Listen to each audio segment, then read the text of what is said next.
Vous écoutez Pensée en couleurs, le podcast qui propose de remettre de l'esprit critique au quotidien pour sortir du mode noir ou blanc et explorer une palette colorée de nuances, pour reprendre le contrôle de vos pensées et actions et pour recréer des liens et du dialogue. Je suis Maya Ayal et je vous offre ici des outils. À vous de voir ceux qui vous parlent et de vous les approprier. Bienvenue dans Face à vos pensées, des épisodes où des invités viennent mettre en pratique des exercices d'esprit critique ludiques que vous pouvez reproduire vous aussi. Ces épisodes sont tournés pour la plupart dans des lieux de la vie quotidienne, dans un parc ou encore dans un café, parce que ces exercices sont une habitude à prendre au quotidien. Il s'agit de personnes avec des profils variés qui ont tout eu en commun d'avoir croisé mon chemin et accepté de jouer le jeu, de s'observer en train de penser et donc de prendre du recul par rapport à leurs croyances et opinions.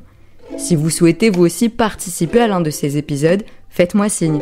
Bonne écoute! Bonjour Virginie. Bonjour Maya. Donc, on va faire 2 exercices, si tu veux bien. Premier, ça va être pour travailler la flexibilité cognitive. Déjà, est-ce que c'est un terme qui dit quelque chose? Qu'est-ce que ça t'inspire? La capacité à mobiliser ton cerveau et tes neurones de manière différente en fonction des sujets, voire rééduquer ton cerveau, je dirais, pour lui permettre d'aller plus vite, plus loin.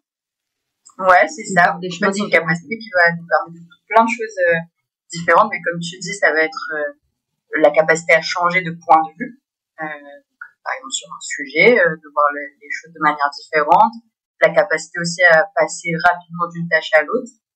Donc effectivement, c'est assez utile dans la vie de tous les jours et ça nous permet aussi d'être créatif, d'associer rapidement des idées, etc. Et du coup, est-ce que tu vois un lien avec l'esprit critique là-dedans? Sur l'esprit critique, pour moi, il y a la capacité à donner ton opinion, mais avec des formes, mais il y a aussi la capacité à entendre l'opinion des autres. Donc, du coup, la capacité à changer de point de vue, elle est quand même un peu essentielle là-dedans, à mon sens. Et la créativité, c'est aussi se donner l'opportunité de changer de point de vue avec de nouvelles idées et s'enrichir de celui de l'autre. Enfin, pour moi, c'est ça. Exactement. Je suis tout à fait d'accord avec toi. C'est ça l'idée. Effectivement, dans l'esprit critique, pour moi, c'est essentiel de pouvoir écouter un autre point de vue que le sien et de pouvoir aussi ajuster son point de vue en fonction des nouvelles données, des nouvelles situations, etc. Parce que sinon, notre point de vue n'a plus rien à voir avec la réalité. Donc voilà, là, on va faire un petit exercice justement de créativité qui a à voir avec tout ça. D'abord, avant de passer au monde des idées. Et c'est pour ça que je t'ai fait prendre une petite feuille de papier et de quoi écrire. Donc, je vais te demander de dessiner ce que tu as envie, n'importe quoi, une forme complètement aléatoire. Aléatoire ou ça peut prendre une forme connue? C'est comme tu as envie. D'accord. Ce qui te sort, un truc rapide, tu te lances pas dans un dessin. Tu me dis dessine ce qui te vient, ça y est. Il y a un truc qui m'est venu direct. Voilà. Ok. Et si tu veux bien me le montrer. Ouais. Ça, je vais pouvoir suivre en même temps. Pour vous qui nous écoutez, je précise que vous avez en visuel de l'épisode le dessin qui a été fait pendant cette séquence. Comme ça, vous pouvez suivre en même temps et comprendre de quoi on parle. Ah, donc c'est ok, un petit yin et yang, a priori. Ok, trop cool. Et du coup, est-ce que tu peux essayer de jouer un peu avec cette feuille et voir s'il y a d'autres interprétations qui te viennent? Est-ce que cette forme peut être autre chose que le sens premier que tu l'as donné là comme ça? Alors avec des mots beaucoup, plus qu'avec des dessins pour moi, parce que en fait quand je sais pas pourquoi j'ai dessiné ça, mais oui ça peut même en dessin ça peut changer, ouais. Faut que je dessine, faut que je fasse quoi? Non, tu me dis là qu'est-ce que ça peut être cette forme du coup? Alors pour moi c'est la représentation de la dualité, mais aussi de l'équilibre, du bien, du mal, mais qu'est-ce qui est bien, qu'est-ce qui est mal. Mais finalement ça pourrait aussi être la lune avec des cratères, tu vois. Ok. Avec une part éclairée par le soleil et une part plutôt ombre. Voilà, ça peut être la lumière et l'ombre, ça peut être la terre et la lune, le soleil, Il y a vraiment cette notion aussi de balance, en fait. Ok. Mais là, tu restes quand même dans une même idée. Est-ce que ça peut être quelque chose qui a rien à voir? Du coup, c'est peut-être si tu tournes, tu vois, ça la pourrait porte. être un bouton de porte. Un bouton de porte, ouais, tout à fait. Même, il y a une forme de vague, tu vois, ça peut être... Ouais. Ça pourrait être un tatouage. Ça pourrait être un dauphin, une baleine. Ok. Ouais. Non, mais il y a pas de problème. T'en trouves des idées. Vas-y, hein, tu peux te lâcher. Si t'as envie de sauter au-dessus. C'est marrant parce que ça me donne grave envie de dessiner les baleines et les dauphins maintenant, mais... T'as le droit, si t'as envie de continuer à dessiner. Ça pourrait être le poisson, tu sais, en ce moment, il y a ces Pâques. Donc, on mange des chocolats en forme de poisson. Ça pourrait être des chocolats en forme de poisson. Carrément. Qui s'imbriquent, voilà. Tout à fait. Ouais, c'est vrai. Tiens, regarde. Et là. Ah ouais, trop bien. Trop beau. J'adore. Une baleine dans le yin et le yang. Trop bien. Et du coup, est-ce que ça c'est comment de faire cet exercice pour toi? Pour moi, c'est génial. C'est chouette. J'aime ça. J'aime aller faire rebondir. Pas se créer de limites. Après, c'est toujours au début un peu difficile, tu sais. Puis une fois que t'es parti, bah tu t'arrêtes plus. Enfin, moi, c'est un peu comme ça que ça se passe pour moi, en tout cas. Ouais, il y a un petit shift à donner peut-être au début. On est un peu focus sur la forme qu'on avait en tête.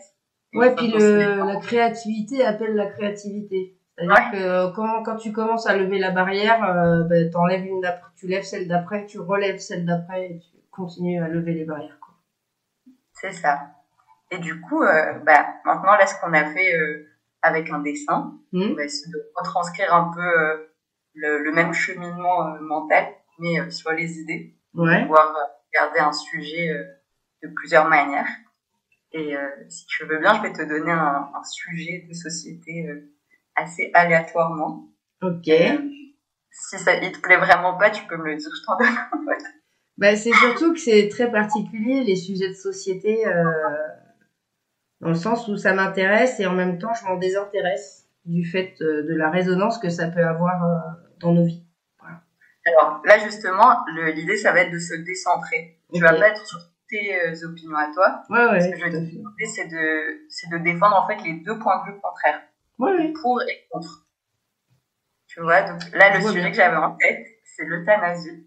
Ok. C'est pas hyper fun, mais ça reste un sujet de société. Et du coup, l'idée, c'est que voilà, t'essayes de trouver, on va dire, 3 arguments pour, 3 arguments contre. J'ai un temps de réflexion ou c'est spontané? Ouais.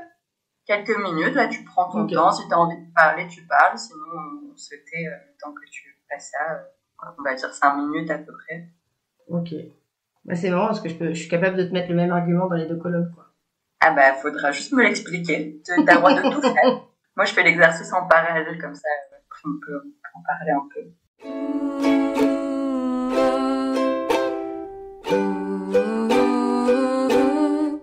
C'est bon? Tu me fais signe. Ouais, il m'en manque un, mais je pense que ça va peut-être venir. Ouais, c'est pas grave, si t'en as 2 ou 3. Je commence par quoi? On va dire contre. Allez. Alors, contre l'euthanasie, pour moi, je me dirais, est-ce que j'aurais le droit de vie ou de mort sur la personne? À quel moment je peux avoir le droit, en mon nom, de la vie ou de la mort d'un être humain ou d'un être vivant? Voilà. Moi, je suis partie du principe que on ne savait pas, en fait, que la personne n'était pas en mesure de s'exprimer. Ok. Et parce qu'un animal non plus n'est pas forcément en mesure de dire clairement je veux mourir ou je veux rester en vie. Voilà. C'est vrai que j'ai pas précisé si on parlait d'humains ou d'animaux. Bah, j'étais dans les deux, moi, donc j'ai essayé de me dire qu'est-ce qui serait commun, en fait. Et je prends l'exemple d'une personne, tu vois, qui a eu un accident quelconque, cérébral ou de voiture, donc on sait pas, mais en tout cas qui est en incapacité d'exprimer un souhait ou de communiquer. Je me dis, dans ce cadre-là, à quel moment je sais quel est son souhait et donc à quel moment j'ai le droit de vie ou de mort. Donc là, j'aurais tendance à dire contre. J'aurais aussi tendance à me dire, finalement, comment je vais connaître son intention, comment je respecte son choix, en décidant aussi, tu vois, c'est encore une question de décision. C'est plutôt ça, en fait, moi, qui est sur le volet contre, c'est plutôt sur le volet de la décision et de à qui est le pouvoir. Voilà, il y a une notion de pouvoir. En fait, c'est ça, c'est que le contre, c'est que je dirais qu'il y a une notion de pouvoir sûr qui me dérange un peu. Ouais. Voilà. Ok. Ouais, Et pour puis, aller dans ton sens, moi j'ai mis dans ma liste aussi les risques d'abus. Parce que parfois aussi, il y a des personnes qui peuvent être vulnérables et du coup influençables. C'est ça. On ne sait pas dans quelle mesure elles ont vraiment voulu. Ouais. Ok. Et du coup, si tu devais défendre le pour maintenant. Mais le pour, je dirais la liberté de choix, le droit de choisir de son avenir, de ce qu'on veut pour soi. Donc le respect aussi de la personne, de son entité, de son corps. Ouais. Donc c'est aussi une forme de, pour moi c'est pas la même chose, c'est pas une liberté cérébrale, mais c'est de disposer de soi et de son enveloppe, on va dire humaine. Ouais. Pour aider l'autre, libérer de la souffrance par exemple, tu vois. Ouais. Auquel cas, voilà, et de manière encadrée et avec des process, me semblerait quelque chose qui pourrait permettre justement d'éviter d'aller vers des abus qui pourraient exister. Voilà. Ok, ouais, donc il y a cette notion de choix effectivement qui revient dans les deux, pour et contre. T'es resté assez sur cette idée-là. Après, si on prenait un point de vue très froid aussi pour le pour, on pourrait dire pour enlever l'acharnement thérapeutique et des coûts à la société, faire partie aussi. Ah ouais, moi j'ai parlé de souffrance, tu vois, je parlais de la souffrance de la personne parce que c'est l'horreur quand même de souffrir dans certains cas, mais toi t'es carrément sur limiter les coûts. C'est intéressant. Non, j'ai mis la souffrance aussi. Mais là, l'idée de l'exercice, justement, c'est d'essayer de J'aime bien. J'aime bien. C'est pas mon avis personnel. Ouais, non, mais sur du factuel, effectivement, c'est intéressant d'aller chercher ça. Ouais, en fait, ouais, là, l'exercice, c'est vraiment de se détacher de ses propres opinions, tu vois, et d'essayer de penser de manière plus globale, qu'est-ce qu'on pourrait aller chercher pour et contre, même si parfois c'est très éloigné de ce qu'on peut penser personnellement, tu vois. Et du coup, comment ça a été pour toi de faire ce petit exercice? Intéressant. Ok. Intéressant, ça permet de prendre conscience que les sujets qui nous touchent, même si on peut basculer entre deux choses, on a quand même une sensibilité et un regard, voilà, qui peut être très différent. C'est marrant parce que tu vois, quand tu me parles des coûts financiers, du coup, moi, je me dis oui, et c'est vrai que si on va aussi loin que ça, les cas de conscience des soignants, enfin, on peut mettre plein de choses dedans. Bien sûr. À la limite, au départ, moi, je m'en fous. C'est eux qui ont choisi d'être soignants, toi. Je me dis, mais ça les regarde, en fait. Ah oui, ça, tu peux pousser le truc dans les deux sens, tu veux, ouais. Et les finances publiques, je me dis, ça dépend. C'est qui paye quoi, en fait? Peut-être qu'il y a des gens qui ont envie de payer un hôpital ou un système médicalisé pour maintenir quelqu'un en vie contre son gré toute sa vie. Tu vois. Ouais. Et c'est ça. C'est faire un peu l'avocat du diable aussi, tu vois. Bien sûr. Aller chercher des trucs. Mais c'est ce qui est intéressant. Et c'est quelque chose que toi t'avais déjà fait avant. Ouais. Ce genre. Carrément. Alors pas le premier, pas comme ça. Mais si je fais beaucoup dans mes coachings dessiner les gens. Parce que j'ai remarqué que des fois quand ils doivent d'abord choisir des mots, il manque des infos. Donc sur des phases par exemple de bilan, etc. Je les fais beaucoup parler, puis je leur dis ok, et si tu devais résumer en dessin, ça donnerait quoi? Et du coup ça permet aussi de garder ce volet comment expliquer, le cerveau qui est fait pour penser en images avant toute chose. Donc si tu veux, après ils ont plus qu'à afficher chez eux, paf, tout le contenu revient juste par un dessin. Et c'est ça que je trouve intéressant d'aller chercher là-dedans. Et puis sur la seconde partie, j'ai beaucoup travaillé avec les jeunes dans le cadre d'accompagnement à la recherche d'emploi, à l'insertion, à l'orientation, formation pro, tout ça.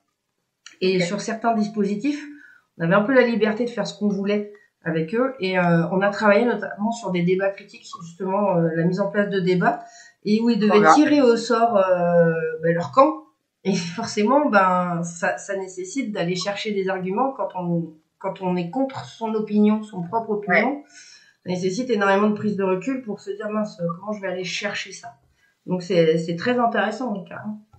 Ouais. Et du coup, de faire les deux, est-ce que ça a été intéressant pour toi d'aller chercher justement des arguments contraires? Ah ouais, pour moi, je trouve ça. Mais en même temps, moi-même, je suis jamais noir ou blanc en général. Et j'essaie beaucoup de nuancer, de prendre du gris parce que je me dis, mon opinion première n'est pas toujours celui que finalement, après réflexion, je garde. Déjà d'une part, et surtout, ça reste uniquement le mien. Et ça veut pas dire que c'est celui de l'autre. Et chacun a ça, c'est vraiment important dans ma posture, c'est que quand j'accompagne les autres, je les accompagne dans leur monde et pas dans le mien. Donc mon monde n'est pas censé exister à ce moment-là, si tu veux. Voilà. Oui, t'es habitué à ce genre de posture de prise de distance. Mais du coup, c'est marrant de se mettre au centre, tu vois, de se dire, ok, et moi là-dedans. Ouais. Oui, d'essayer de faire une conclusion. C'est vrai que du coup, je t'ai pas fait. Est-ce que tu as envie d'essayer de faire une synthèse entre ces deux opinions contraires rapidement, tu vois, en une ou deux phrases? Oui, pour moi, il n'y a pas de réponse juste. C'est ça, hein, on n'est pas pour ou contre, on est parfois pour, parfois contre. Et je crois vraiment qu'il y a une question de situation, de contexte, d'environnement. Tu peux pas prendre un élément tout seul. Il y a une notion systémique autour. Mais comme une personne évolue dans un système qui compose sa famille, son environnement de travail, son environnement physique, où est-ce qu'elle vit, dans quel endroit, avec qui, et tu peux pas prendre une personne ou une opinion comme ça dénuée de l'environnement, quoi. Pour moi, c'est pas possible. Ouais, du coup, faudrait que le cadre légal soit super précis, avec plein de nuances. Déjà, on pourrait se dire qu'on autorise par principe. Pour moi, tu vois, peut-être, on pourrait se dire, tiens, et si on autorisait par principe, ou si on disait, chaque situation, on l'étudie, tu vois, avec des personnes qui peuvent venir d'horizons différents, d'opinions différentes, de strates sociétales différentes, parce qu'il y a ça aussi. Et puis voilà, mettre des critères. Ouais. Quand il y a débat, parce que s'il n'y a pas débat, en fait, il n'y a peut-être pas à décider à la place des gens. Oui, ça serait le cas extrême. Parce que ça, je pense que le gouvernement n'aimerait pas trop ta solution en termes de coût, justement. Mais quelqu'un qui est en fin de vie, qui est en mesure de dire j'ai plus envie, et à quel moment on décide pour lui? Ouais. Oui, c'est clair. Peut-être que ça évoluera. On est d'accord là, mais ok, trop intéressant. Et merci beaucoup. On passe sur un autre sujet, toujours lié à l'esprit critique, mais qui va être face à l'info. Du coup, les questions à se poser donc en ligne. Ça va être vraiment... on va s'attarder là-dessus. Donc, ce que je vais te demander, c'est d'ouvrir, si tu as ton portable à côté, ou sur ton ordinateur sinon, tu ouvres n'importe quel réseau social de ton choix, et on va prendre le premier contenu sur lequel tu tombes. Donc, ça va être la surprise. On va voir ce que ça va être. Alors, je suis sur LinkedIn, ça te va? Ok. Ouais, c'est drôle parce que hier, j'ai fait un autre épisode, c'était LinkedIn aussi, je pense que c'est le plus safe. Il y a donc une personne qui a aimé un post. Ok. Le post qui est d'une personne qui ne fait pas partie de mon réseau et qui dit, en gros, sur LinkedIn, il y en a qui ont le bac+9 bullshit. J'ai failli me faire avoir. Ok, donc c'est un texte, c'est ça? Ouais, c'est ça. C'est pas vraiment une info, du coup. Non, c'est bon, on va prendre le contenu qui vient. Et du coup, ce que je vais te demander, c'est de répondre à quelques questions basiques. Tu as commencé un peu à le faire, si tu veux les noter. Parce que toutes les questions, en fait, ça va être... Donc, après, je te les explique. Donc, quoi, qui, où, comment et pourquoi. Le QQOQCCP. Voilà, exactement. Donc pourquoi là, pourquoi? Pourquoi? L'intention. Un seul mot. Ouais. Pourquoi la personne publie ce contenu? Là, du coup, je t'explique un peu. Donc, le quoi, c'est ce que tu as commencé à faire. Voilà, c'est d'écrire ce qu'on voit. Donc là, c'est un texte, de quoi ça parle, etc. Ensuite, on a le qui. C'est une personne qui ne fait pas partie de mon réseau, qui semble être une personne qui aide à impacter ta cible sur LinkedIn. Ok. Mais ça, tu vois, c'est intéressant, du coup, ce que tu as commencé à dire. Donc, c'est une personne qui est pas dans ton réseau, donc que tu connais pas directement aussi. Voilà, il y a toujours un peu plus de vigilance aussi quand c'est des personnes qui sont hors de notre réseau. Oui. Et qui après, semble être. C'est-à-dire que je suppose. Oui. Je reste à supposer de qui elle est parce que. C'est ça. C'est ce donc que pour l'instant, on vois. sait pas. Donc après, tu pourrais aller checker son profil, etc. Après, sur LinkedIn, c'est vrai que c'est un peu plus simple parce qu'en général, on a au moins le nom de la personne et un petit résumé de qui elle est. Sur d'autres réseaux sociaux, c'est un peu plus compliqué parfois de savoir qui est la personne. Voilà, c'est un peu facilité. Et ensuite, du coup, on a le où. Donc là, voilà, sur LinkedIn, c'est aussi ce que tu me disais. Donc, c'est pas un post qui est publié directement sur ton fil. Donc, il a été publié sur le profil de quelqu'un d'autre. Voilà, toutes ces informations-là qui peuvent aussi te donner plus de contexte sur le contenu. Ouais. Et le comment, du coup, ça va être là, ça va être vraiment sur l'utilisation des mots, par exemple. Tu vois, est-ce qu'il y a des mots qui sont plus connotés que d'autres, enfin, la manière que la personne a de s'exprimer, ou si c'est des images, voilà, comment elles sont présentées, un peu, voilà, rajouter du contexte aussi sur comment la personne a publié ce contenu. Et le pourquoi, donc essayer de deviner, bon, tout ça on fait voilà rapidement sans mener une grosse enquête, mais essayer de deviner l'intention derrière à partir de toutes ces données qu'on a. Est-ce que la personne veut nous informer, est-ce qu'elle veut juste exprimer une opinion, est-ce que voilà elle a une intention politique, enfin voilà, tout ce qu'on peut, ou vendre un produit, tout ce qu'on peut imaginer un peu comme intention pour se faire rapidement une première compréhension un peu plus analytique. Du coup, faut que je le fasse. Voilà, c'est ça. Okay. L'idée c'est que tu le fasses, donc on va le faire rapidement. Donc le quoi, c'est bon, le qui c'est bon, le où, LinkedIn, on a dit c'est bon, le comment et le pourquoi. Donc du coup, le comment c'est plutôt un vocabulaire. Ah merde, j'ai perdu le truc. Ah, bon, sinon on peut prendre un autre contenu. Mais j'étais partie, mince. Bon, tu as double travail. Je vais changer de réseau, comme ça on verra. Parce qu'on peut aller chercher sur des réseaux un peu plus horribles. Ou alors je prends la page Google là quand tu ouvres partir le vendredi soir, arriver en station le samedi matin. Ok, donc c'est un article, c'est ça? Ouais. Ce nouveau train de nuit reliera Paris aux Alpes à l'hiver 2025. Tu prends voilà celui que tu veux et tu me réponds aux petites questions. Je suis désolée, j'ai pas l'habitude de ces trucs et ils m'embêtent avec les cookies là. De toute façon, c'est représentatif de notre vie au quotidien sur les réseaux. Hein. Parfois, on est en train de lire un truc, on sort sans faire exprès. Et... Alors, du coup, qu'est-ce qu'ils disent? Pas grand-chose, ils me disent que ça. Ah non, c'est un truc audio. Ça va être compliqué, là. T'as le droit de changer, comme tu veux. Ouais, on va faire ça. Gap mariage. Ah c'est original. C'est Dauphiné Libéré qui publie.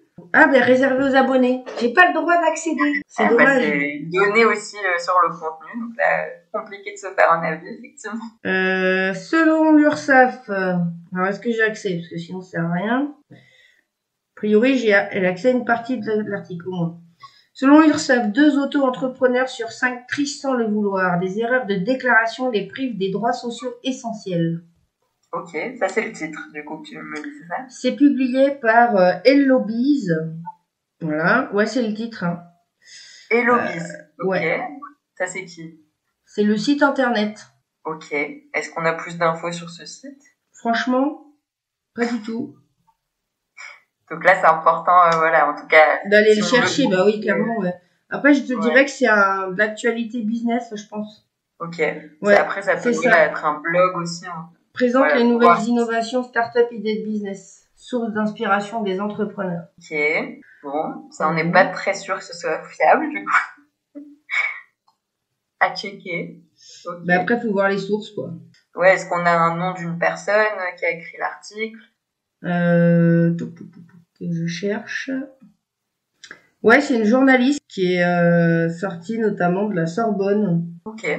Bon, ça c'est cool, on peut savoir au moins qui est la personne qui a rédigé ça. Voilà, et du coup, elle rappelle donc le rôle de l'URSSAF, elle rappelle les implications à long terme sur les droits sociaux.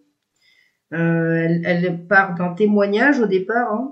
Ok, intéressant. Voilà. Parce que ça, au niveau preuve aussi, un témoignage, rappelons que c'est bas. Et puis il y a un encart qui résume les points essentiels de l'article, qui dit que 40% des auto-entrepreneurs sous-déclarent leurs revenus et que du coup ils mettent en péril leurs droits.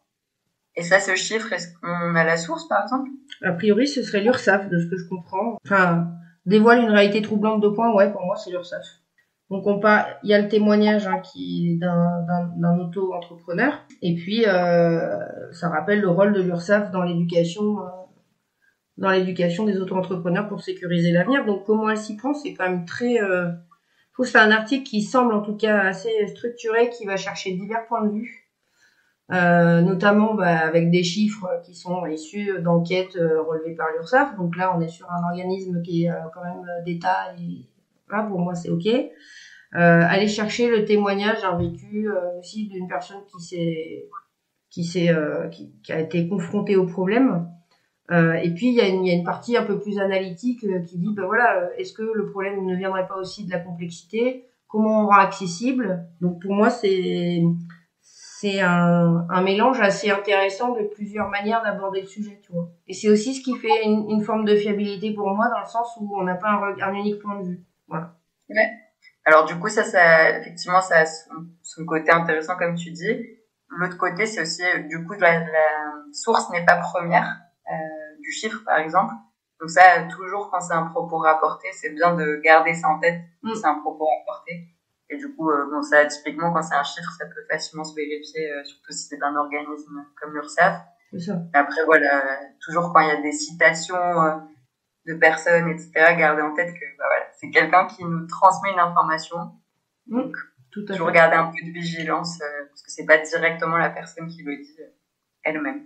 Oui, et est-ce que du coup, le contenu, il est daté? Oui, il date de aujourd'hui ou hier, je crois.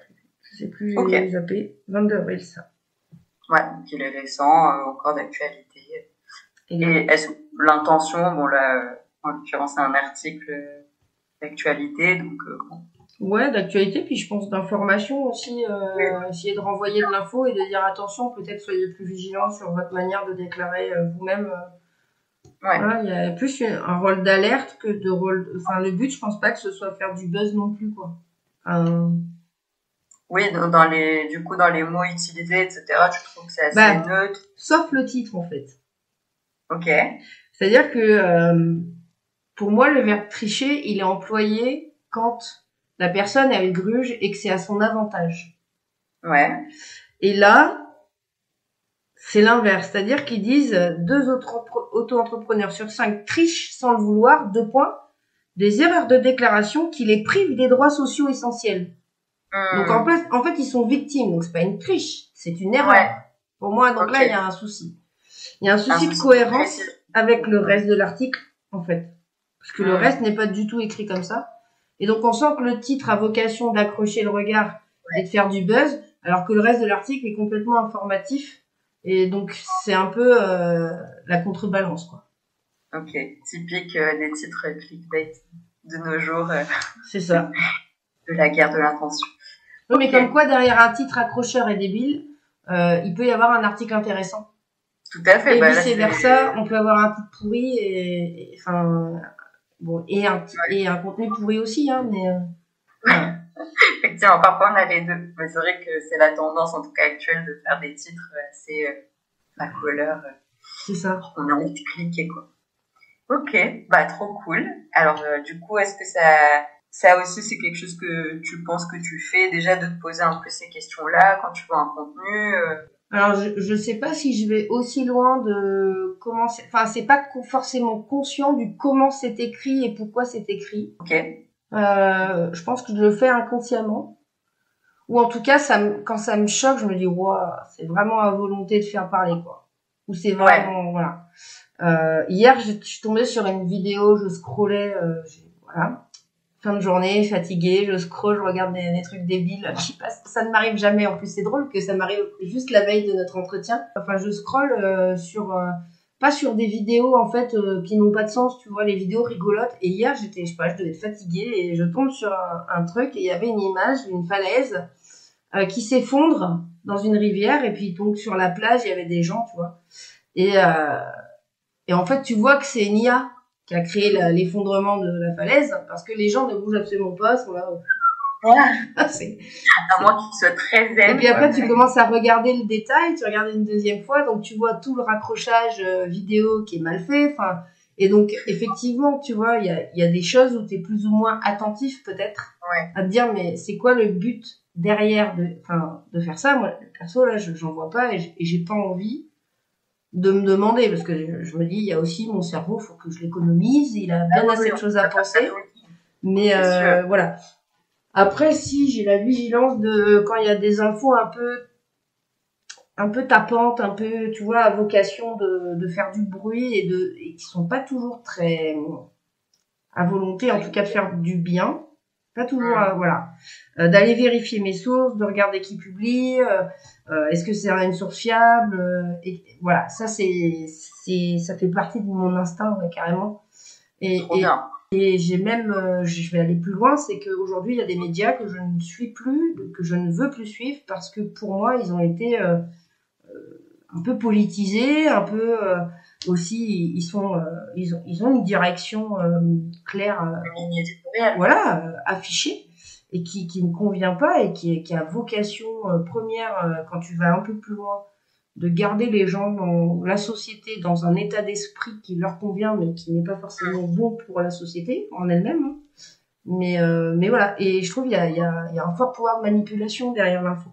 Ah oui, bah de toute façon, là si tu parles des médias, c'est encore tout un autre sujet. Je pense que je ferai des épisodes là-dessus parce que en plus ça évolue très rapidement. Actuellement, si on parle juste de la France, bah, y a des rachats de groupes, ça bouge beaucoup en fait, et même un même média, il peut avoir des changements parfois brutaux de ligne éditoriale. Donc parfois tu penses que tu as un média un peu de confiance, qui est rigoureux, neutre, etc. En fait, d'un coup, ou alors sur certains sujets, enfin tu vois, il peut y avoir des variations comme ça. En fait, j'ai fait un choix, un parti pris qui est pas forcément toujours bien compris parce que je suis dans un métier où s'informer est important quand même de ce qui se passe et peut-être moins maintenant parce que maintenant que je suis à mon compte, ça me laisse peut-être aussi des libertés un peu différentes. Mais notamment, avant, j'étais mon métier, je l'effectuais dans les services assimilés, services publics ou en tout cas très proches, associatifs, etc. Donc dépendant des fonds publics, des politiques publiques, de plein de choses. Donc fallait suivre parce que ça avait plein de conséquences directes aussi sur mon travail. Maintenant, j'ai compris que j'avais pas besoin de m'informer par moi-même et de me pourrir le cerveau parce qu'en fait, à partir du moment où il y a vraiment quelque chose que je dois savoir, les gens en parlent tellement que je le sais. Et si j'ai envie d'aller chercher l'info, je vais y aller, du coup, parce qu'elle m'intrigue ou parce que je veux en savoir plus.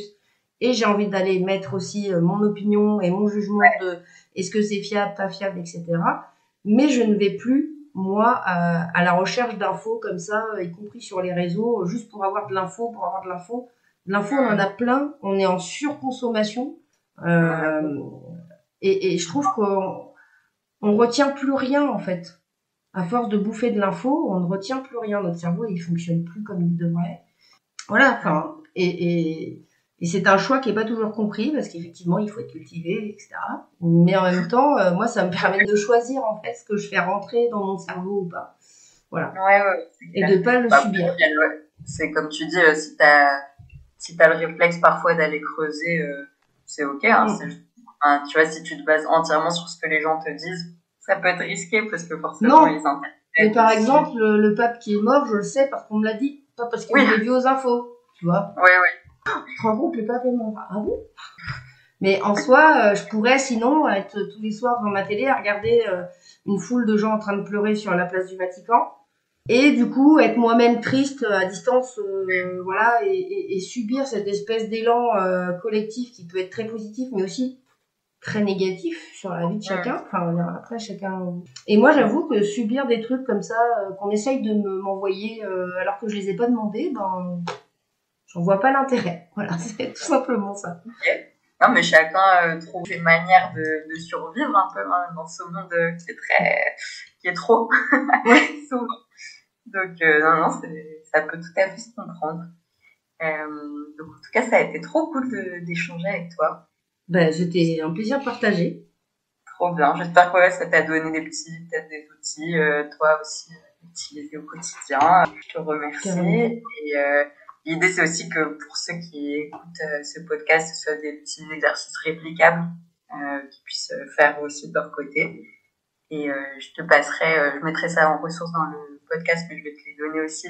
J'ai des petits PDF aussi qui récapitulent un peu ce qu'on a vu. Ok. Et je te donnerai une petite surprise aussi qui sera la miniature de ce podcast. Waouh. Tu l'auras en avant-première. La miniature. Ouais. Cool. Oui, parce que tu fais des petites images, des petits visuels. Super. Parce que tu as fait un beau dessin baleine yin-yang, quand même l'immortaliser. C'est ça. C'est pas faux. Il y a quelque chose, hein. Il y a quelque chose. Je te remercie en tout cas. Bon, trop bien. Je te remercie à toi en tout cas. Qu'avez-vous pensé de cet épisode ? Je suis très intéressée d'avoir vos avis en commentaire et s'il vous a semblé utile, n'hésitez pas à vous abonner à la chaîne et à lui donner 5 étoiles sur les plateformes d'écoute pour que d'autres puissent la trouver facilement et en profiter également. Vous contribuez de cette manière, vous aussi, à l'activation de nos esprits critiques, alors merci pour votre aide. N'oubliez pas de télécharger, si vous le souhaitez, les fiches récap en description de cet épisode.